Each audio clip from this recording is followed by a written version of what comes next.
Hey everyone, welcome to the Electric Supercar channel. Today we are going to install the motor on the Jeep. For those of you who are new, this is a Jeep Grand Cherokee from 2006. And for this build, we are doing a Tesla motor and we're mounting it right in the middle. One output shaft going to the front differential, one output shaft going to the rear differential. So we've already taken this motor apart. We put in a limited slip differential. We also did a gear reduction change. So this is now about 2.5 times faster spinning than the traditional, the unmodified motor. So everything's all ready for this motor to go in. So follow along as we design and mount this motor.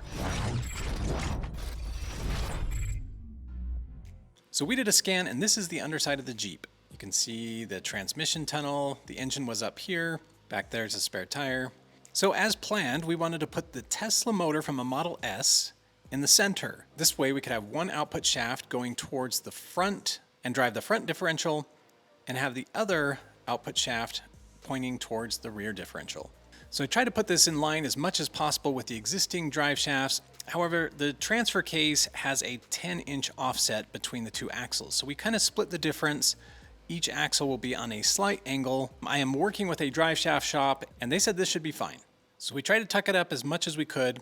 And then I made some mounting structures. There's existing robust mounting holes for a main cross member that supported the backside of the transmission and transfer case. So very beefy mounts.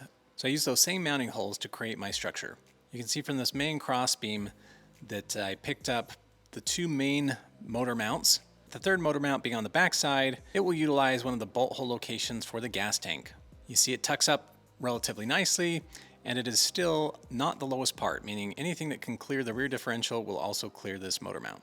So with all this designed, we use our friends at Send Cut Send and get these parts shipped to our door. If you've not ever visited their site, please go visit their site. It really helps the channel. It helps them to know that they should still support this channel. Quick cross section here. This shows you how close we've got the motor to the chassis. It's also close by the mounts to the chassis. And we couldn't push it any further forward because it tends to narrow a little bit towards the front. But yeah, this will be a great design. I'm looking forward to making it. What better way to kick off this build than with a proper welding table? All right, it's official. We got a real heavy duty welding table. Got a lot of goodies to go along with it as well.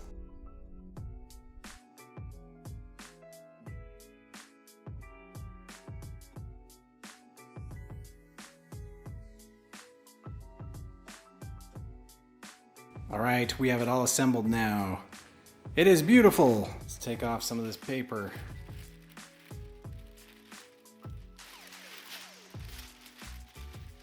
All right, here it is in all its glory.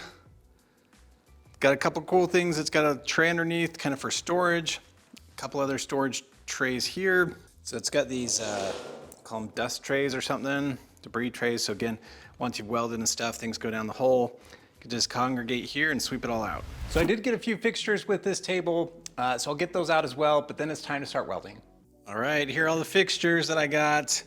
Lots of clamps, some blocks and things for fixturing. So I don't have very many more excuses for all my bad welds. All right, we are starting welding on the Jeep, doing the motor mounts. So we're gonna tack things in place and then bring it inside to do some more proper welds.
All right, just giving you a quick look at the inside because I'm going to be putting the other plates on the outside, so you won't get to see that anymore.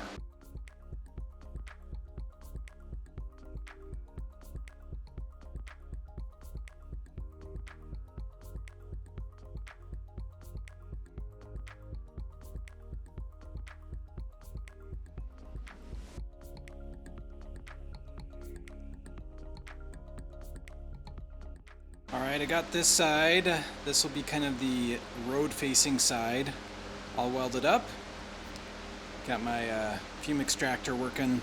I did, when I was welding the other side, I did have one of my spot welds break.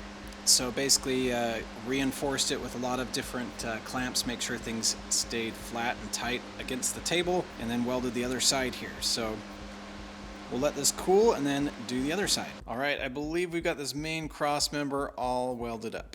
And like a golfer that gets new clubs, you'd like to think it gets a little bit better, but I don't know, you guys tell me. So a couple thoughts about the new welding table. It is just fantastic. I got a toolkit with it as well, which gives you lots of clamps and things. The table itself is got a coating that kind of helps prevent the splatter from sticking, but it also makes it not conductive. So you actually do have to have your ground clamp to your piece. But man, it's got enough fixtures and things to make sure everything can stay straight. So hopefully we got this one good. I'll tell you another cool thing is it's got a tray that kind of captures all the debris. That's like everything. And then you can just kind of, you know, sweep this, but it doesn't get just on the ground. So very nice. For some of you welders out there, am I missing some good fixtures? I feel like I need one that's like a 90, like everything's kind of straight up and down. So up and down, up and down. I had to get some clamps to kind of go 90. So are there clamps that go 90, or am I just needing to learn how to fixture better?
For today's sponsor, we have a battery analyzer. All right, so I do have a few batteries. We're gonna check a couple of them, see if some are good and some are bad. So I've got lots of cars I'm working on. They all have regular 12-volt batteries. I'm never quite sure what condition they're in because they're not cranking over any big engines, but still it'd be nice to know how they're doing. So let's check it out on this Toyota. Pretty sure you just connect it up to the battery and that's kind of what turns it on. So just by hooking it up, it tells you the exact voltage. We're gonna see which tests we can run. So this one says it's a good battery. So it's got 363 cold cranking amps. It shows you the resistance and the state of health and state of charge. So this is a good battery. Here is the daily driver. This battery is on its way out. I usually use it for the jump starting videos. We'll show you the battery tester and how this battery analyzer can help you identify if it's a battery problem or like a starter problem. All right, so this one's at 12.29. I'm gonna say in the vehicle, top post, regular. This one says good recharge. So let's do the starter test.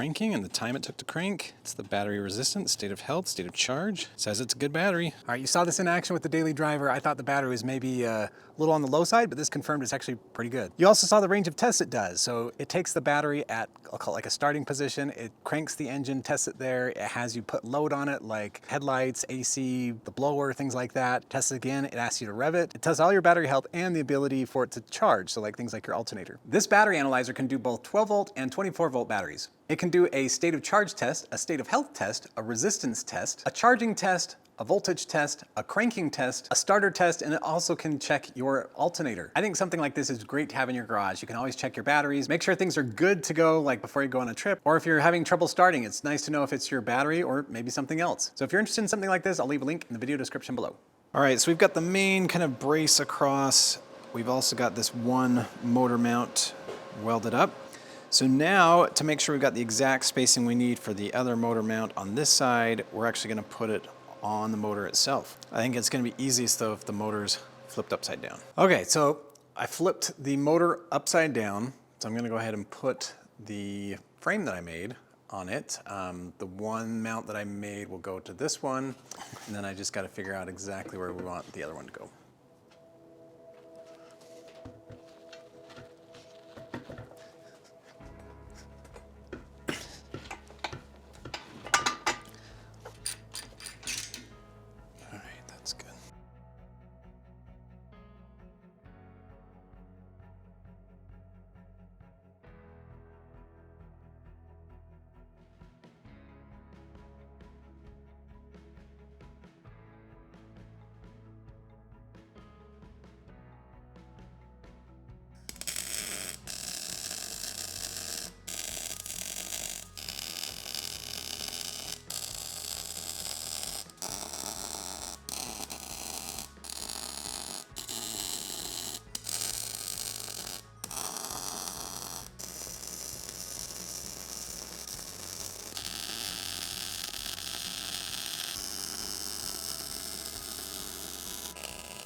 On this last weld, we started running a little bit out of gas. So we'll switch tanks. We're just about done. So we now have both of these main mounts done. I shouldn't say that. This one I need to flip over and make sure. I think there's maybe one or two more welds I got to do on the other side.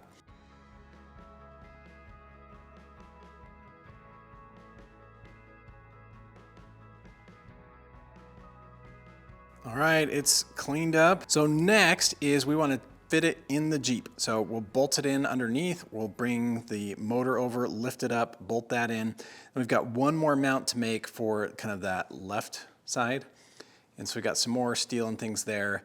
We'll just want to tack things in place, make sure we've got everything exactly where we want it before we do more full welds. This motor's been here for a while. If you recall from a few episodes ago, we've done a gear swap. We also put in a limited slip differential, and we've got this new cooling plate on this side. So this motor is ready for the Jeep. So basically we're going to take it up. I'm going to put it on a creeper, roll it into position, and then we'll see if we can get it up into place. My lift is currently occupied, so we'll see if we can do it on the ground. Yeah, it might be a little challenging. So I jacked this side of the car up just so I could get the motor in. So once the motor is in, there's obviously a transmission tunnel and a whole bunch of space up there, but we just couldn't slide it in that space. So now what I'm going to do is I'm going to mount this one in there and then see if there's some way I can actually lift the motor up into place. Here is where we are too. So I've got the motor under here. It's on a creeper, so I can roll it around. I'm now starting to put some car jacks under the mounting points to kind of lift it up, because this goes underneath it. So I want to lift it up so I can get this under there, but I'm going to continue to use those jacks to kind of hoist it up into position and bolt these to the frame, in theory. So wish me luck. This is why I need another lift. So basically, was able to roll the motor in position with the creeper. Got a couple different car jacks to kind of lift it at the various points. The challenge is we still can't get the motor mount because it's going right where those are supported. So we're going to put some wood underneath so it can rest, and then we'll mount the mount.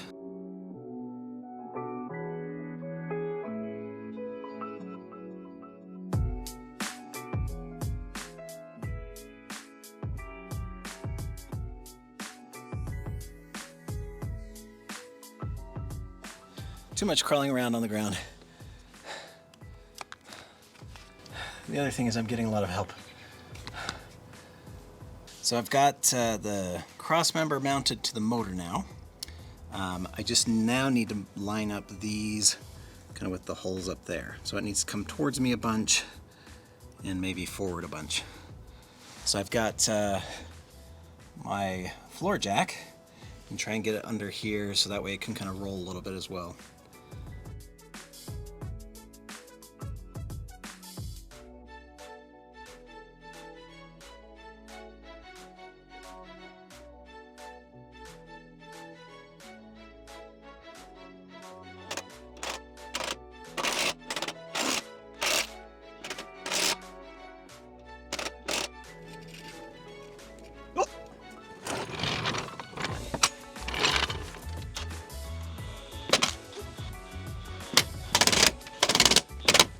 So we've got the cross member installed and the motor mounted on those two sides.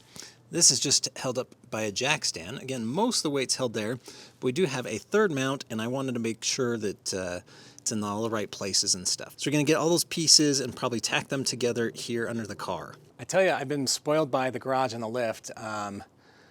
Crawling around this car, not fun on the cold pavement. We got some snow and stuff. So yeah, I've been spoiled. This is how all you guys do your work, so well done. Here we are the next day. So basically I'm just doing one last piece that goes on the mount on this side to the top of the car. Well, to the chassis.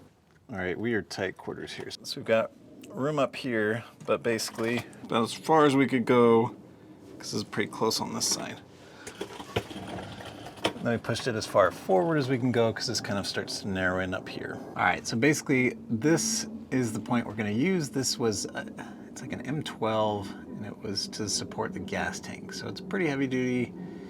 We just have a short ways to go from this guy up to there.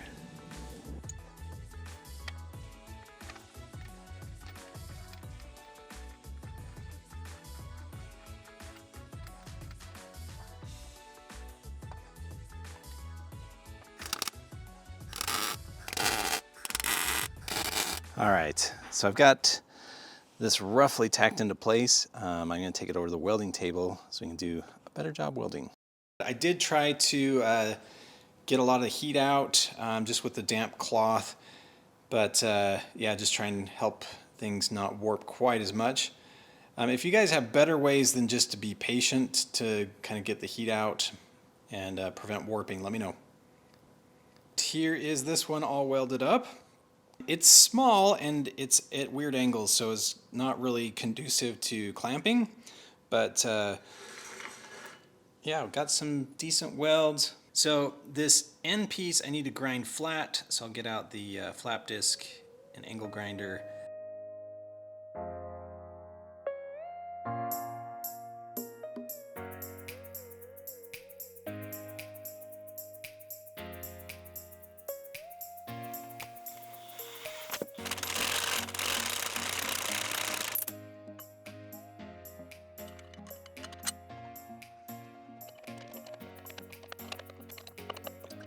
We're going to take off the last part that's supporting this.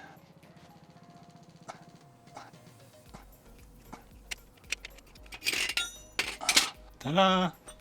It is up.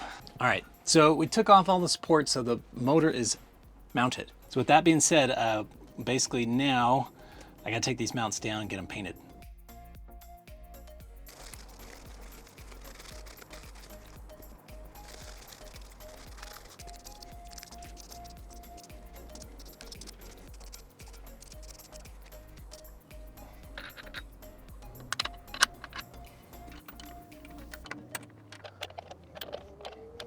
All right, we've got this rear mount on and painted.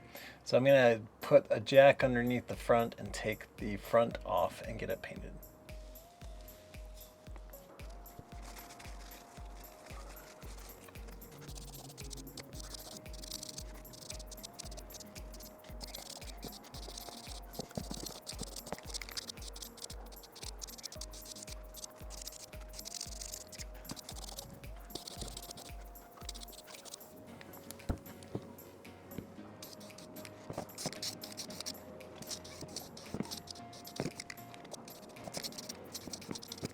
All right, we've got this one all painted. So now we'll go put it back in place. Make sure everything's Loctited in, and it'll never come out. Probably it will come out, but we'll pretend like it won't come out.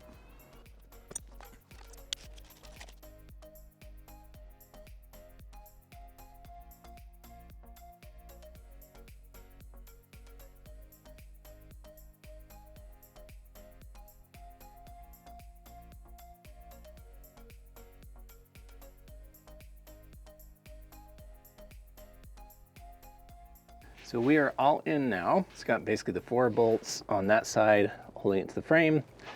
We've got that mount right there for the motor. It goes underneath. Essentially got those 4 on that side and the mount on that side.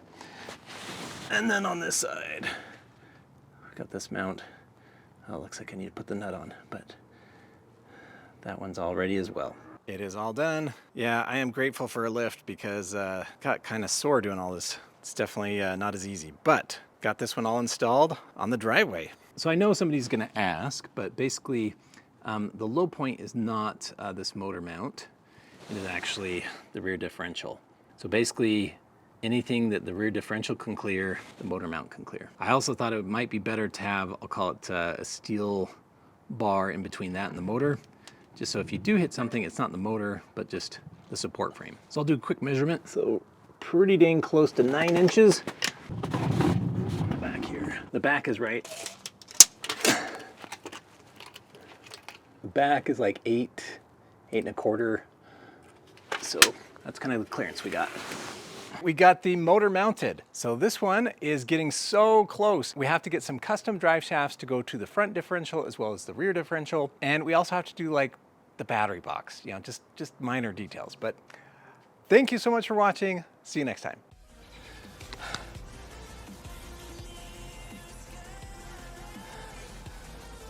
So for those of you who are new, this is great. All right, we now have the, let's do this one more time.